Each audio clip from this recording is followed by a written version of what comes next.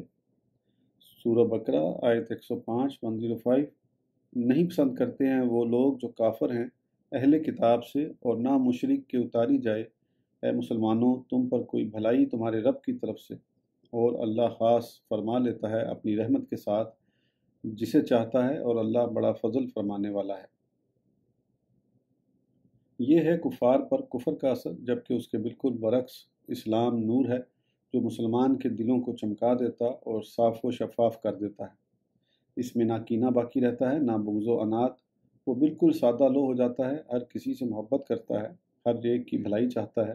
اس کے قلب کی وسعت کا تو یہ حال ہے کہ وہ جس طرح اپنے نبی اور ان کی دی ہوئی کتاب پر ایمان رکھتا ہے، اسی طرح وہ تمام انبیاء، سابقین اور ان کی لائی ہوئی کتابوں کو مانتا ہے۔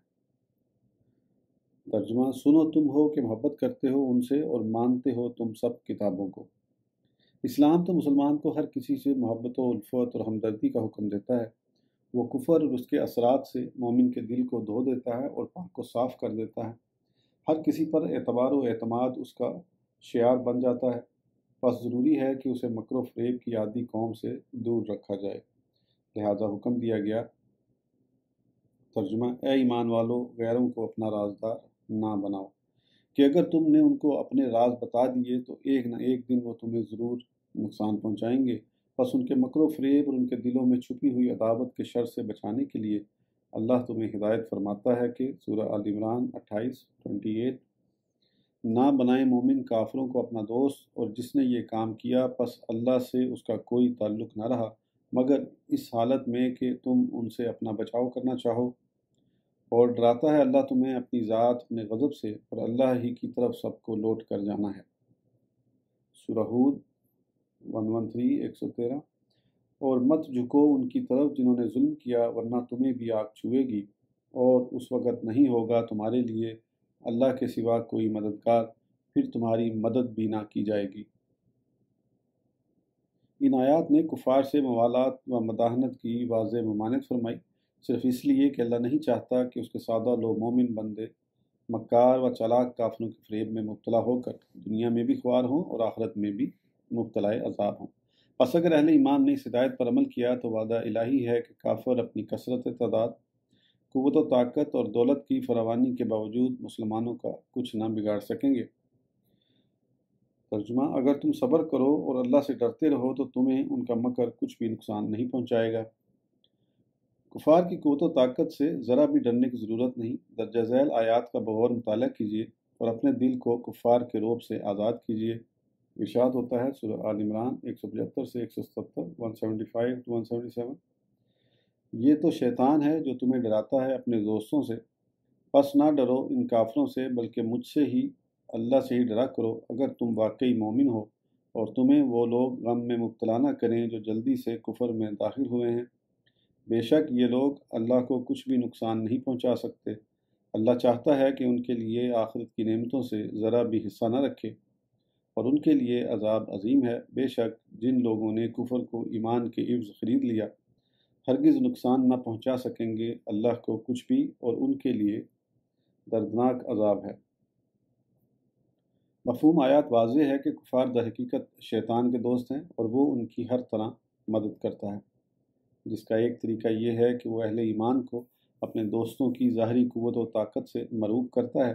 اللہ نے ایمان کے دلوں سے ان کے خوف کو دور فرمانے کے لیے نہایت مشفقانہ انداز میں ہدایت فرماتا ہے کہ تم تو میرے ہو، پس تمہیں میرے سوا کسی سے ڈرنے کی ضرورت نہیں، میری قوت ہر قوت پر غالب ہے، تم مجھ سے ڈرو تو میں تمہاری پوری مدد کروں گا، مجھے کافر کوئی نقصان نہیں پہنچا سکتے، میں تمہارے مقابلے پر انہیں دنیا میں بھی ذلیل و خوار کرتا رہوں گا اور آخرت میں بھی وہ عذاب عظیم میں مبتلا ہوں گے۔ تاریخ پر ایک نظر۔ ان ارشادات کی روشنی میں آپ اپنی تاریخ پر نظر ڈالیے تو یہ حقیقت واضح ہوگی کہ اہل ایمان کی کامیابی و کامرانی کی بنیاد اللہ رب العزت کی ان ہدایات پر عمل کرنا ہے کہ انہوں نے اسلام کے ازلی و ابدی دشمنوں پر نہ کبھی اعتبار کیا اور نہ ہی ان سے غیر ضروری تعلقات بڑھائے، نہ ان کی قوت و طاقت سے وہ مرعوب اور خوفزدہ ہوئے۔ حضور نبی مکرم علیہ السلام کے 23 سالہ دور میں شاید ہی کوئی دن ایسا ملے جس میں آدھا اسلام کی طرف سے مسلمانوں کے خلاف کوئی طوفان نہ آیا ہو۔ آپ کے مکی دور کو دیکھیے تو آپ کے اور صحابہ کرام کے لیے کفار مکہ کی طرف سے ہر روز ظلم و ستم کے نت نئے طریقے ایجاد ہوتے رہے، جن میں حضرت ابوبکر صدیق رضی اللہ عنہ جیسی عظیم شخصیت کو مارنے پیٹنے، حضرت بلال رضی اللہ عنہ پر طرح طرح سے ظلم و ستم، اسی طرح دیگر صحابہ کرام کو ستانے اور پریشان کرنے کی داستانیں تاریخ میں محفوظ ہیں، جن کو پڑھ کر آج بھی جسم کا رونگٹا رونگٹا کانپنے لگتا ہے۔ لیکن کفر کی قوت و طاقت ان حضرات کو نہ تو دین سے دور کر سکی اور نہ ہی خدمت دین اور اشاعت دین سے روک سکی۔ رضی اللہ عنہم و رضوانہ، ان حضرات نے مصائب و آلام کو برداشت کیا، اعضاء و اقربا کو چھوڑا، نفع بخش کاروبار چھوڑے، مال و اسباب چھوڑا، یہاں تک کہ گھر سے بے گھر ہو گئے، لیکن کفار ان کا کچھ نہ بگاڑ سکے، ان کے مشن سے انہیں نہ روک سکے۔ اثار و قربانی کا ایک واقعہ ملاحظہ ہو۔ حضرت صہیب رضی اللہ عنہ کو رومیوں نے جنگی قیدی بنا کر بنو کرب کے کسی شخص کے ہاتھ فروخت کر دیا تھا۔ وہ انہیں لے کر مکہ آیا، عبداللہ بن جدان نے انہیں خریدا اور آزاد کر دیا۔ انہوں نے مکہ ہی میں رہائش اختیار کر لی اور تجارت کرنے لگے، بہت دولت کمائی۔ مکہ کے دولت مند تاجروں میں ان کا شمار ہوتا تھا۔ نبی مکرم علیہ السلام نے جب اعلان نبوت فرمایا تو یہ مشرف با اسلام ہوئے۔ زمانہ ہجرت آیا اور نبی کریم علیہ السلام مدینہ تشریف لے گئے۔ صہیب کو اگرچہ مکہ میں کوئی تکلیف نہ تھی، کاروبار چل رہا تھا، لیکن عاشق رسول تھے، لہذا حضور علیہ السلام کے بغیر زندگی بے کیف ہو گئی اور ہجرت کا فیصلہ کیا۔ جب آپ اپنے مال و اسباب کے ساتھ مکہ سے رخصت ہونے کے لیے تیار ہوئے تو کفار نے گھیر لیا اور کہا، صہیب تم جاتے ہو تو جاؤ، لیکن یہ دولت تم نے مکہ میں کمائی ہے، ہم اسے نہیں لے جانے دیں گے۔ صہیب نے کہا، اگر میں اپنی سب دولت تمہارے سپرد کر دوں تو کیا تم میرے راستے سے ہٹ جاؤ گے؟ کافروں نے وعدہ کیا کہ ہم تمہیں نہیں روکیں گے۔ آپ نے اپنی ساری دولت ان کے سپرد کی اور خالی ہاتھ روانہ ہو گئے۔ حضور علیہ السلام کے دربار میں حاضر ہوئے تو سب ماجرا بیان کیا۔ آپ نے فرمایا، ترجمہ، بڑا نفع کمایا صہیب نے، بڑا نفع کمایا صہیب نے۔ اسی کے ساتھ حضرت عیاش بن ابی ربیعہ کا واقعہ بھی ملاحظہ ہو، جو مصائب و آلام کا شکار صرف اس لیے ہوئے کہ انہوں نے اپنی سادہ لوہی کی بنا پر کافروں پر اعتماد کیا اور ان کے چنگل میں پھنس گئے۔ انہوں نے حضرت عمر رضی اللہ عنہ کے ہمراہ ہجرت کی، دونوں قبا میں بنی عمرو بن عوف کے یہاں ٹھہرے ہوئے تھے۔ ابو جہل اور حارث ان کے رشتہ دار تھے جو ان کا پیچھا کرتے ہوئے ان کی قیام گاہ تک پہنچ گئے، اور دونوں نے عیاش کو ان کی ماں کی ایسی درد بھری داستان سنائی کہ وہ حضرت عمر رضی اللہ عنہ کے منع کرنے کے باوجود مکہ واپس آنے پر آمادہ ہو گئے۔ قبا سے تھوڑی ہی دور نکل کر ایک مقام پر تینوں اپنی سواریوں سے اترے۔ ابو جہل اور حارث نے دھوکے سے حضرت عیاش کو باندھا اور قیدی بنا لیا۔ مکہ میں داخل ہوئے تو لوگ تماشا دیکھنے کے لیے جمع ہو گئے۔ ابو جہل ان کو مارتا اور کہتا جاتا تھا، اے مکہ والو، تم بھی اپنے احمقوں کے ساتھ یہی سلوک کرو جو ہم اپنے اس احمق کے ساتھ کر رہے ہیں۔ غرض یہ کہ حضرت عیاش پر طرح طرح سے ظلم ڈھائے گئے اور کئی سال تک وہ کفار کی قید میں رہے۔ غزوہ بدر کے بعد ولید نے حضور علیہ السلام کے ارشاد کی تعمیل کرتے ہوئے مکہ آ کر انہیں قید سے رہا کیا اور نبی مکرم علیہ السلام کے دربار میں لے کر حاضر ہوئے۔ مکی دور کے بعد مدینہ کے 13 سالہ دور کا جائزہ لیا جائے تو اس عرصے میں بھی کوئی دن ایسا نظر نہیں آتا جس میں کافروں نے مسلمانوں کے خلاف کوئی نہ کوئی سازش نہ کی ہو۔ کبھی اندرون مدینہ منافقین اور یہودی سازشیں کرتے نظر آتے ہیں تو کبھی بیرون مدینہ کفار مسلمانوں کے خلاف سازشوں میں مصروف ہیں، لیکن اہل ایمان نے اللہ اور اس کے رسول کی ہدایت پر عمل پیرا ہوتے ہوئے کبھی بھی کفار کی کثرت تعداد یا قوت و طاقت کی پرواہ نہ کی۔ وہ اپنے کام میں مصروف رہے اور جب بھی کوئی طوفان آیا تو ڈٹ کر سیسا پلائی ہوئی دیوار کی طرح انہوں نے اس کا مقابلہ کیا، جس کی واضح مثال غزوہ بدر ہے، جس میں 313 بے سر و سامان افراد ایک کثیر تعداد قوم سے برسر پیکار ہوتے ہیں اور کامیابی و کامرانی ان کے قدم بوس ہوتی ہے، جس کا دنیاوی اصول کے مطابق شائبہ بھی نہیں کیا جا سکتا تھا، لیکن دنیا نے دیکھا اور مانا کہ اسلام کے مقابلے میں کفر کی حیثیت اس ریت سے زیادہ نہیں جو ہوا کے رخ پر اٹھتا رہتا ہے۔ کفار سے صحابہ کرام رضوان اللہ علیہم اجمعین کی نفرت اور عدم تعلق کا اندازہ اس سے کیجیے کہ حضرت عبیدہ رضی اللہ عنہ نے میدان بدر میں اپنے باپ کو دشمنوں کی صف میں دیکھا تو لبکے اور ایک وار میں گردن اڑا دی۔ حضرت ابوبکر صدیق رضی اللہ عنہ نے میدان بدر ہی میں اپنے بیٹے عبداللہ کو دشمنوں کی صف میں دیکھا تو تلوار تان کر دوڑے، لیکن حضور علیہ السلام نے روک دیا، کیونکہ آپ کو علم تھا کہ عبداللہ ایک دن مشرف با اسلام ہوں گے، اور ایسا ہی ہوا۔ حضرت مصعب ابن عمیر نے غزوہ بدر کے قیدیوں میں اپنے بھائی ابو عزیز بن عمیر کو دیکھا کہ ایک انصاری اس کے ہاتھ پیر باندھ رہے ہیں، تو آپ نے فرمایا، بھائی اس کو خوب کس کر باندھنا، کہیں بھاگ نہ جائے، اس کی ماں بڑی دولت مند ہے، فدیہ کی بھاری رقم وصول ہوگی۔ ابو عزیز بولا، اے مصعب، تم تو میرے بھائی ہو، پھر بھی ایسی بات کر رہے ہو؟ آپ نے فرمایا، میرے بھائی تم نہیں، یہ انصاری ہیں جو تمہیں باندھ رہے ہیں۔ انہی مصعب بن عمیر رضی اللہ عنہ نے غزوہ احد میں اپنے ایک بھائی عبید کو قتل کیا۔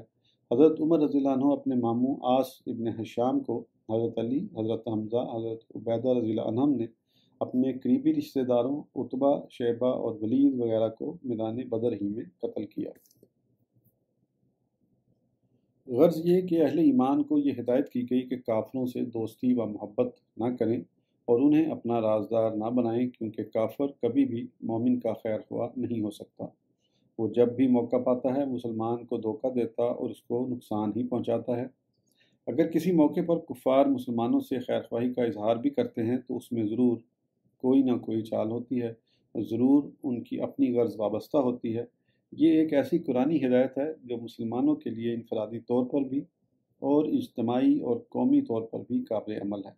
یعنی مسلم حکومتوں کو چاہیے کہ وہ اپنی خارجہ پالیسی اس ہدایت کے مطابق مرتب کریں، یعنی غیر مسلموں پر اتنا اعتماد نہ کریں کہ اپنے ملکی اور قومی راز تک ان پر ظاہر کر دیں۔ اب رہا یہ سوال کہ کیا اسلام مسلمانوں کو دیگر اقوام سے الگ تھلگ زندگی بسر کرنے کی تعلیم دیتا ہے اور غیر مسلموں سے ہر حال میں نفرت اور لا تعلقی کا حکم دیتا ہے؟ تو اس سوال کے جواب کے لیے پہلے تعلقات کی اقسام کو سمجھ لینا چاہیے۔ تعلقات کی قسمیں۔ باہمی تعلقات کی متعدد قسمیں ہیں، جن کو سمجھ لینے کے بعد غیر مسلموں سے تعلقات کی نوعیت واضح ہو جاتی ہے۔ موالات، یعنی کسی سے ایسا تعلق قائم کر لینا کہ اس کو اپنے گھر، خاندان یا قوم کا حصہ سمجھ لیا جائے اور اس سے ایسی بے تکلفی ہو جائے کہ ذاتی، خاندان یا قومی راز تک اس پر پوشیدہ نہ رہیں۔ ظاہر ہے اس قسم کے تعلقات ایسے ہی دو شخصوں یا قوموں کے درمیان قائم ہو سکتے ہیں جن میں کوئی قدر مشترک ہو، یعنی یا تو ان کے درمیان خونی رشتہ پایا جاتا ہو یا مذہبی تعلق ہو یا دونوں کی تہذیب ایک جیسی ہو۔ مواسات، یعنی دو شخصوں کے درمیان صرف اتنا تعلق ہو کہ وہ ایک دوسرے سے ہمدردی کے ساتھ پیش آئیں، وقت ضرورت ایک دوسرے کی مدد کریں، اس نیت سے کہ دونوں ایک دوسرے سے جائز ذاتی یا قومی فوائد حاصل کر سکیں یا اپنے مذہب کی تعلیم سے ایک دوسرے کو متاثر کر سکیں، حتیٰ کہ دونوں کے درمیان تہذیب یا مذہب کا فرق ختم ہو جائے اور پھر ان میں موالات قائم ہو جائے۔ معاملات، یعنی سیاسی، تجارتی، معاشی اور دیگر دنیاوی امور کے لیے دو شخصوں کے درمیان تعلق ہو اور اس کا مقصد ان امور میں ایک دوسرے سے فائدہ حاصل کرنے کے سوا کچھ نہ ہو۔ اس قسم کے تعلقات میں شرعی حدود کا لحاظ لازمی ہے۔ مدارات، یعنی دینی اور مذہبی فوائد کے حصول کے لیے غیروں اور ظالموں کے ساتھ نرمی اور خوش اخلاقی سے پیش آنا۔ اس قسم کے تعلقات کی ضرورت صرف ان مسلمانوں کو پیش آ سکتی جو مغلوب ہوں، کمزور ہوں، مثلاً کافروں کی حکومت میں وہ رہتے ہوں، اقلیت میں ہوں اور وہاں انہیں اپنے مذہبی امور کی ادائیگی کے لیے کفار سے ایسا تعلق رکھنا پڑے جس کی وجہ سے وہ مذہبی امور میں مداخلت یا رکاوٹ پیدا نہ کر سکیں۔ لیکن اس تعلق کی بھی شرعی حد متعین ہے کہ کسی مذہبی فائدے کے لیے کوئی خلاف شرع عمل یا کافروں جیسا عمل اختیار نہ کیا جائے اور نہ ہی ان کی تہذیب اور تمدن کو پسندیدگی کی نگاہ سے دیکھا جائے۔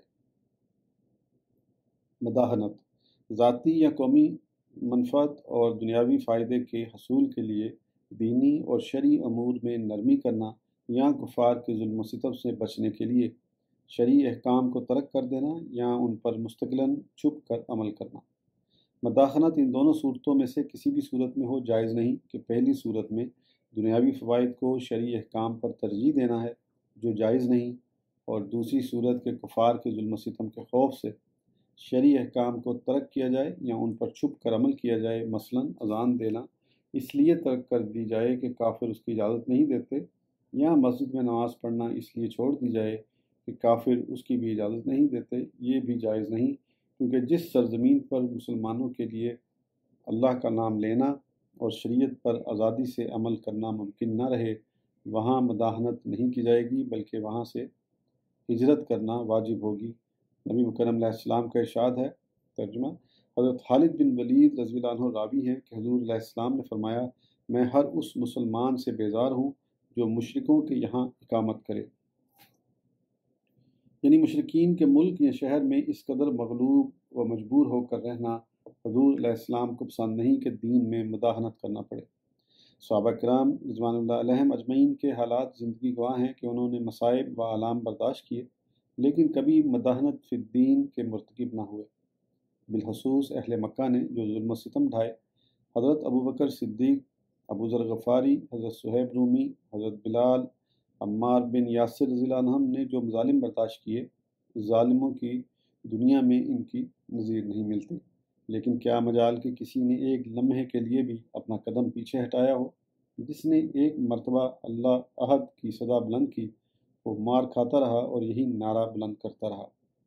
حضرت ابوبکر صدیق رضی اللہ عنہ نے جب ہجرت حبشہ کا ارادہ کیا تو ابن الدغنہ نامی کافر نے ان کو اصرار کر کے روک لیا اور اپنی پناہ میں لے لیا۔ آپ نے کفار کے مظالم سے بچنے کے خیال سے اپنے گھر کے صحن ہی میں ایک چھوٹی سی مسجد بنا لی، وہیں آپ عبادت کرتے تھے۔ جب آپ قرآن کریم کی تلاوت کرتے، چونکہ آپ بے حد خوش الحان تھے، لہذا قرآن کریم سننے کے لیے آپ کے گھر کے ارد گرد عورتوں مردوں کا ایک مجمع ہو جاتا تھا۔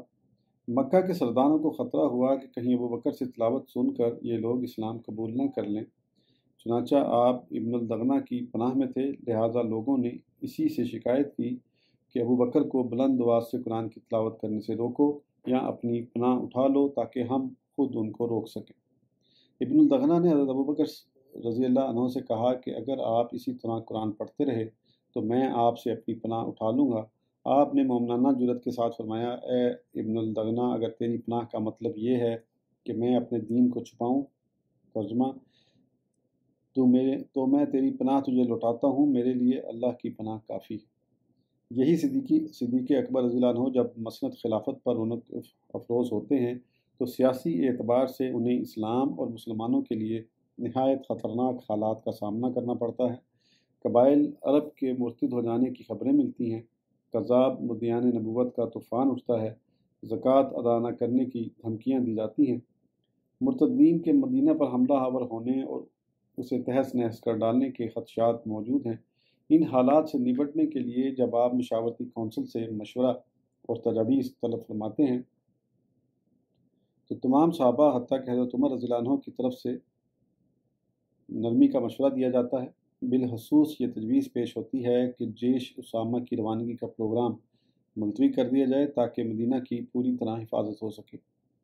لیکن اللہ اکبر، اس مرد مومن کی جرأت تو دیکھیے کہ آپ صحابہ کرام کے مشورے کے برعکس اعلان فرماتے ہیں کہ اگر ابوبکر کی بوٹی بوٹی بھی کر دی جائے تب بھی جیش اسامہ حسب پروگرام روانہ ہوگا، کیونکہ یہ نبی مکرم علیہ السلام کا فیصلہ ہے جس میں تبدیلی کا ابوبکر کو حق حاصل نہیں۔ نیز مرتدین کا مقابلہ کیا جائے گا، منکرین زکوٰۃ سے جہاد کیا جائے گا کہ ناموس رسالت کا تحفظ اور شرعی احکام کی پابندی کرانا ہی خلیفہ کا کام ہے، اور آپ نے ایسا ہی کیا۔ اگر اس وقت حضرت ابوبکر رضی اللہ عنہ مصلحت اور مداحنت کا شکار ہو جاتے تو آج دین کی شکل ہی بگڑ چکی ہوتی۔ بہرحال کفار کے ظلم و ستم کے خوف سے دین کو چھوڑ دینے یا مستقل چھپائے رکھنے کا کوئی جواز نہیں، اور نہ ہی مداخلت کی دوسری صورت یعنی دنیاوی فوائد کے حصول کے لیے احکام شرع کی پابندی ترک کرنے کا کوئی جواز ہے۔